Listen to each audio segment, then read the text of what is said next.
Do you consider Orange Romania is going to be the market leader even for the 5th year? Yes, that's my ambition, and I'm confident that we can achieve that. We've had 4 very good years as the leader of the market, and although this year is going to be particularly tough in terms of growth, in terms of revenues, in terms of margins, I think that at the end of the year we will still be the market leader both in customers and value share.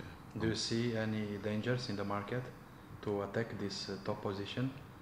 Obviously, yes. Our nearest rivals, Vodafone, have always been very strong in terms of their approach to the market and the levels of competition which they've given, and now Moat is an extremely strong third player, and so yeah, there's going to be more threat this year to our leadership than there ever has been before.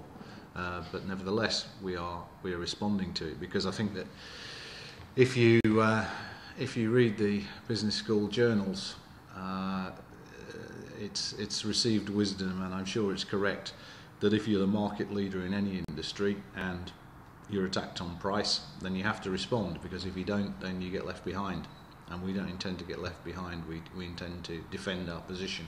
I think one of the key things this year, from a customer perspective, with lower growth and a mature market, the key is going to be customer satisfaction and customer loyalty. It's going to be keeping the customers you've already got, rather than concentrating exclusively on getting new ones. So we've got new loyalty programs which we put in place in the second half of the year for both private customers and business customers, and we'll be seeking to utilise those and the offers which we put in place for the existing base to make sure that we maximise customer retention and customer loyalty. How do you see the evolution of the competition on the Romanian market?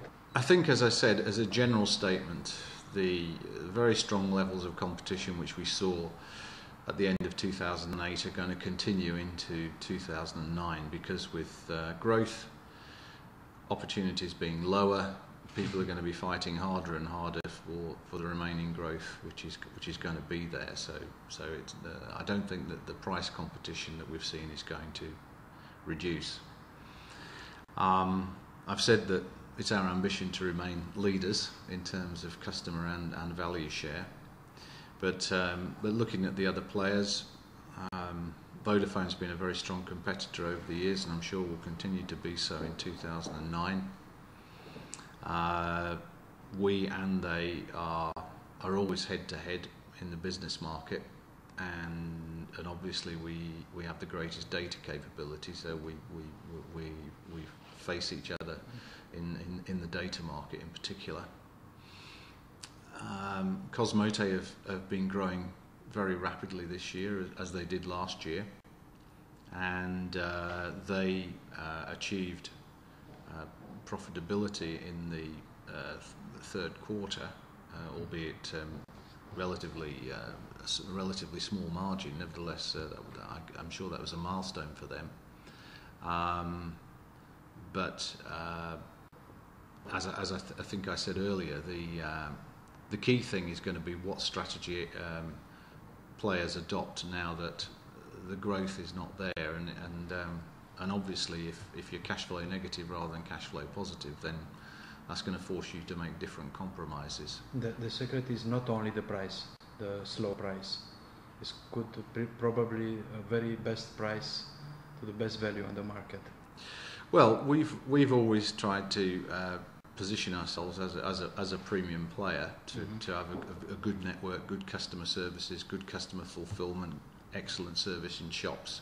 We've tried to be as good as we can be across every customer touch point, and that feeds into the customer loyalty which I was talking about before as well.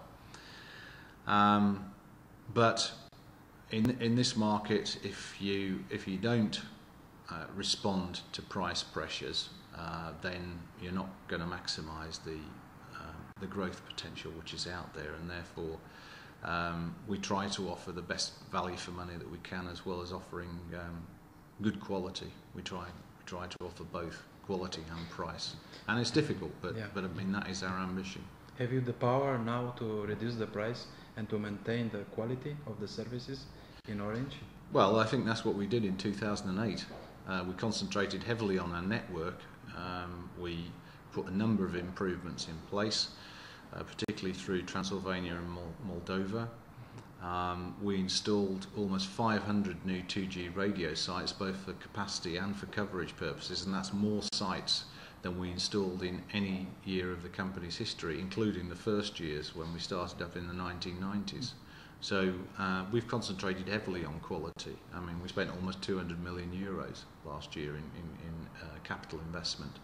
And that's one thing that I want to emphasise. At the moment, we're targeting similar levels of investment. Obviously, as we move forward, as I've said, it depends how the market and the economic situation evolves as to exactly how much we spend. But certainly, our target is there at the moment, and we want to prepare ourselves for when we move out of recession. And to do that, you have to continue to invest and to keep pace with technological developments. You can't drop out for a year because we're here for the long term, and 2009 is, or however long this recession lasts, is going to be short in the overall context of the development of our business. This year you continue to share the antennas with the other competitors? We share quite a large number of antennas with Vodafone, and the number is starting to increase with Moat as well. And that number will increase. I'm sure it will increase substantially during 2009 because every operator is going to be looking to save costs wherever they can, and that's one way of doing it. How did the implementation of number portability affect it or favored your company? I think that as I hope I predicted in this interview last year, that number portability wouldn't have a serious impact on movement between operators, and I think that's proved to be the case since it was implemented in October. Generally speaking, people who wanted to move between networks did so, particularly in the prepay area. I think that the people are heavily influenced by price, and if they want to move networks, then they do, whether portability was there or not. So I think that it's good for portability to be there to give customers of all networks that opportunity. But I never thought that it would have a major impact on the way we do business, and it hasn't. I mean, a few thousands of people have moved, but in the context of a market where, I don't know how many there are in total, but as I said, 125% SIM card penetration. So what's that? 26 or 27 million. It's not significant. We can say that Romanians are good clients and mature clients compared to the other Western countries. Yeah, I think that's true. I was talking to my management team the other day, and I think that it has demonstrated that Romanian people are very loyal to their chosen suppliers, and so that's good because it means we must be doing something right. It's like in football. It's good to be loyal. Okay.